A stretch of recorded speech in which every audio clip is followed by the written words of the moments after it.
এখন আবার কে আসলো? আসসালামু আলাইকুম ভাইজান। ওয়ালাইকুম আসসালাম। জি বলেন। আমি অন্য গ্রাম থেকে এখানে কাপড় কিনতে এসেছিলাম, আমার মানিব্যাগটা হারিয়ে গিয়েছে, আমাকে একটু খাইতে দিবে, অনেক ক্ষুধা লেগেছে। আসেন আসেন, আপনি ভিতরে আসেন। আপনি একটু বসেন, আমি আপনার জন্য খাবার আনতেছি।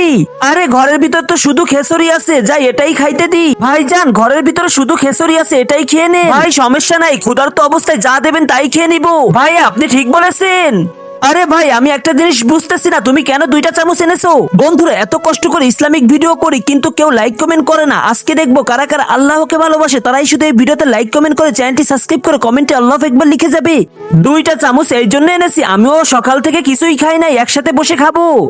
আমার সাথে? আমি তো হিন্দু ভাইয়া।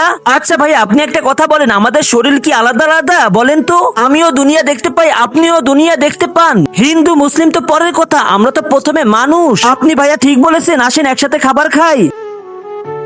গাইস ভিডিওতে লাইক করে কমেন্ট বক্সে হিন্দু মুসলিম ভাই ভাই অবশ্যই লিখে যাবেন।